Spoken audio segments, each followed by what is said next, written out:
ঈদের দিন ভুলেও দুই ধরনের ব্যক্তিকে মাংস দিবেন না। যদি দেন তাহলে সওয়াবের পরিবর্তে আরো গুনাহ হবে। রাসূলুল্লাহ সাল্লাল্লাহু আলাইহি ওয়াসাল্লাম কঠোরভাবে নিষেধ করেছেন এই দুই ধরনের ব্যক্তিকে গোশত না দেওয়ার জন্য। যারা কুরবানি দিবেন তারা অবশ্যই বিষয়টি মাথায় রাখবেন। প্রিয় দর্শক, আপনি যদি রাসূলুল্লাহ সাল্লাল্লাহু আলাইহি ওয়াসাল্লামকে ভালোবাসেন অবশ্যই আলহামদুলিল্লাহ কমেন্ট করবেন এবং ভিডিওটি শেয়ার করে সকল মুসলিমকে দেখার সুযোগ করে দিবেন। আপনার একটি শেয়ারে সকলের উপকার হবে এবং তারাই ভুল থেকে সরে আসতে পারবে। না জানার কারণে আমরা এই দুই ধরনের ব্যক্তিদের সওয়াবের আশায় মাংস দিয়ে থাকি। কেন রাসূলুল্লাহ সাল্লাল্লাহু আলাইহি ওয়াসাল্লাম এই দুই প্রকার ব্যক্তিদের মাংস দিতে নিষেধ করেছেন তা বুখারী, মুসলিম সহ অধিকাংশ কিতাবে হাদিসগুলো স্পষ্ট উল্লেখ আছে। 1 নম্বরে যে ব্যক্তিকে কোরবানির মাংস দেওয়া যাবে না তিনি হলেন কসাই। আলী রাদিয়াল্লাহু তাআলা আনহু হতে বর্ণিত রাসূলুল্লাহ সাল্লাল্লাহু আলাইহি ওয়াসাল্লাম বলেছেন, তোমরা কোনো কসাইকে মজুরি হিসেবে মাংস দিবে না।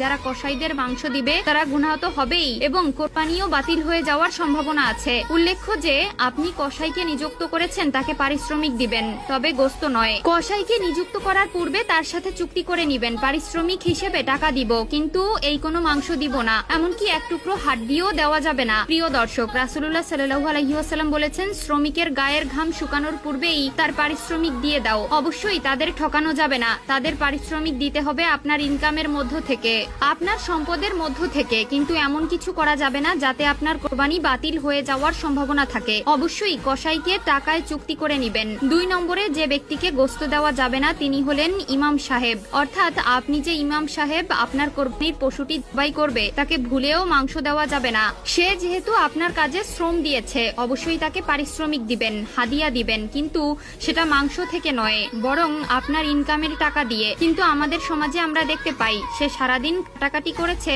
এবং সারাদিন পরিশ্রম করেছে, তাকে মাথাটা দিয়ে দিলাম, আবার অথবা চামড়া দিয়ে দিলাম, অথবা মাংস দিলাম, এগুলোই চলে আমাদের সমাজে। কিন্তু মনে রাখবেন সওয়াবের পরিবর্তে আপনি গুনাহগার হবেন। অবশ্যই 2টি বিষয় মাথায় রাখবেন, মনে রাখবেন এবং শেয়ার করে সকলকে জানিয়ে দিবেন। প্রিয় দর্শক, অনেকে আছে নামাজ পড়ে না এবং ভবিষ্যতেও পড়বে না, এমনকি সরাসরি নামাজকে অস্বীকার করে, কিংবা নামাজ যে পড়ে না তার জন্য তার ভিতরে কোনো অনুতপ্ততা নেই। সেই ধরনের মানুষের সাথে কখনোই কোরবানি দিবেন না। সে যদি আল্লাহকে সন্তুষ্ট করার জন্য কোরবানি দিত তাহলে সে নামাজ পড়েও আল্লাহকে সন্তুষ্ট করতে পারত। সুতরাং কেউ যদি গোশত খাওয়ার নিয়তে কোরবানি দেয় কিংবা তার ভেতরে আল্লাহর সন্তুষ্টির কোনো লক্ষণ নেই তার সাথে কখনোই কোরবানি দিবেন না। সেই ধরনের মানুষ কুফরি করে, অর্থাৎ তাদের সাথে কোরবানি দিলে আপনার কোরবানিও বাতিল হয়ে যেতে পারে। 2 নম্বরে হারাম টাকা দিয়ে কেউ কোরবানি করলে তার কোরবানি আল্লাহর কাছে গ্রহণযোগ্য হবে না, কেননা আল্লাহ তাআলা পবিত্র, শুধুমাত্র পবিত্রটাই তিনি গ্রহণ করেন। তিরমিজি শরীফ 2989। পবিত্র কোরআনে ইরশাদ হয়েছে,